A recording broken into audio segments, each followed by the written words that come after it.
dito kay Secretary Aguda. Mm. Secretary, straight to the point. Kasi puro nakikita ng tao kanina, napapakinggan tayo ng libu-libong Pilipino na yung lahat na nagagawa ng DICT. Pero itong tanong ko, syempre, medyo huwag kayo ma-open. Didiretsahin kita, kurap ka ba na secretary? Yan, kasinungalingan yan.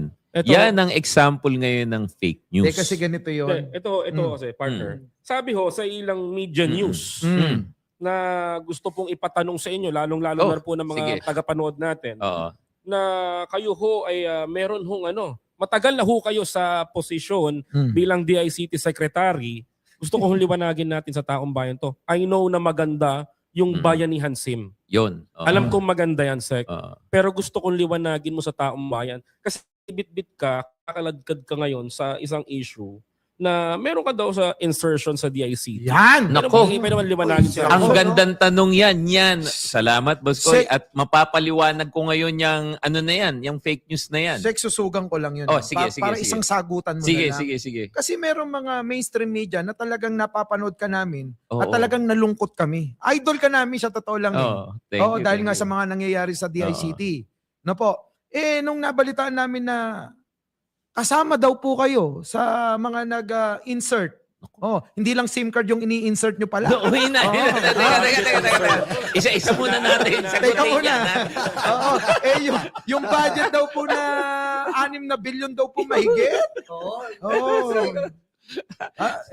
Sek, kayo po ba? Yung tulad ng tanong ni Biyahe ni Koy, sangkot po ba kayo sa korupsyon? Yun. Okay. So, diretsong sagot, hindi. Okay. So, unang-una, na-appoint po ako Marso. Tapos na yung budget nun. So, hindi ko nga alam ba't ako kinoconnect sa insertion dahil tapos na yung budget nun. Yung tinatanong nila dati sa Bayanihan SIM, clarify lang doon sa isang Senate hearing on the budget, anong klaseng bidding ginawa nyo? So, tinanong nila, direct contracting ba? Hindi. Ano yan? Competitive bidding. Ang competitive bidding, yan ang pinaka-compliant sa lahat ng bidding. Diba? Kasi mamimili ka nung mga magbibid, magkakaroon ka ng market study, tapos the best price, the best quality wins. Yun po yung pinaliwanag na naman namin at ngayon naman po, wala na silang tanong doon eh. Kaso nga lang, yun ang ng social media, na-pick up siya, kinat-cut yung episode, tapos yun ang nangyari. Pero yung Bayanihan SIM, yung programa na yan, sino ba na magreklamo? Magbibigay ka ng connectivity dun sa mga walang connectivity. At ang namimili po ng beneficiary po, DSWD at saka DepEd. Kami po i-administer lang namin yung bidding. Ang isa pa dyan, yung mga nanalo, hindi po fly-by-night yung mga yan. Kaya nga ako, kampante ako dyan eh. Yung mga nag-bid po dyan, mga telco. Listed sa stock market yung mga yan. At sila hindi gagawa ng kalokohan yung mga yon. Hindi sila papasok sa isang bidding na may kalokohan. In fairness, this is also a public-private engagement na yung mga telco na yan, halos wala rin kikitain dyan. Parang ano na nila yan, CSR na rin nila yan. Sek, may nag-comment po kasi dito. Sabi po, parang pinagtatanggol nyo daw po yung mga nanalo, baka naman po kakutsaba nyo raw po. Yun. Nako. Ano po masasabi nyo doon, Sek?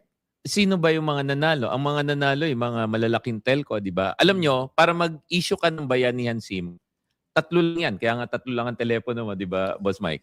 3 lang yan. Kanino mo pa bibid out yan? Di ba? O di, pag may nanalo dyan, dapat sila yung may karapatang manalo. Baka gusto nila yung Friendster yung manalo. Yung patay tayo. Patay tayo. Wala silang prangkisa sa Pilipinas para magbigay ng ng cell service, di ba? At saka ito po, alam na natin ngayon na standardized na yung nakikita sa Facebook, yung bidding. DICT po nagsimula. Naka-monitor yan. Ang lahat ng bidding po natin, naka-Facebook Live. Naka-document yan. Ngayon, linipat namin from Facebook to YouTube na. No? Para kitang-kita. Hindi lang yan. Pag pumunta po kayo sa opisina namin, lahat po kami, wala kaming pader. Lahat salamin yan. Kita mo lahat. Wala pong dapat maimbitahan namin kayo sa bagong opisina. Pagka po may nag-abutan, kitang-kita po agad. Ay, wala naman nag-aabutan. Buti na lang. Wala nag-aabutan. Sec, for transparency, wala kang insertion. Wala akong insertion. Malinis ka. Malinis ako. Kasi dito sa Bengador, kahit secretary po kayo, hindi kami mangingiling, tanungin po kayo. Tama yan. At saka, tamang itanong nyo yung mga mahirap sagutin. Dahil pag hindi nasagot na isang tao yan, delikado yun. Dapat ang sagot yan, oo, hindi. Yun lang dapat. Kasi talaga, Sec, to be honest, bilib ako sa inyo. Alam niyo po kung bakit. Number 1, nasusugpo niyo yung cybercrime.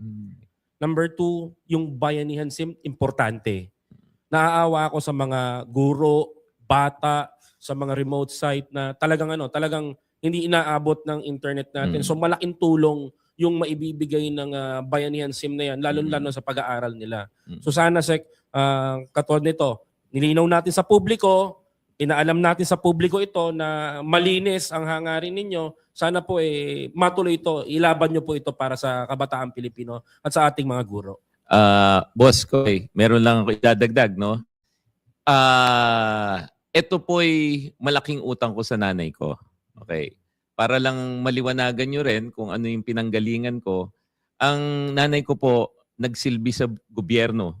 Public school teacher, public school principal, at saka naging superintendent po siya sa area po ng Kamanaba. 35 years po siya nagserbisyo. Walang bahid ng kahit anong kalokohan ang nanay ko po. Sisirain ko ba naman ang pangalan namin? Yumao po siya. So na-appoint po ako Marso. In the same month po, yumao yung nanay ko. At eto po lang yung kabilin-bilinan sa akin ng nanay ko. Simula nung bata ako, sabi ko nga doon sa mga kasama ko, kayo na pre-principal's office, nagrereklamo kayo. Ako nakatira sa principal's house eh. Umaga, tanghali, gabi. Ito lang po ang pasabi ng nanay ko sa akin. Hanggang ngayon dala ko. Anak, mag-aral ka. Pagkatapos ka mag-aral, magtrabaho ka. Kapag nadatnan mo na at nakamit mo na yung gusto mong gawin sa buhay, magserbisyo ka. Nandun na po ako sa pangatlo. Pinangako po sa nanay ko, susundan ko yung 3 niyang bilin sa akin. Mag-aral ka, magtrabaho ka. Ngayon naman po'y sinusuklihan ko na ng serbisyo. Yung maayos naman po yung naging buhay ko. Kaya hindi ko po sisirain ang pangalan ng nanay ko.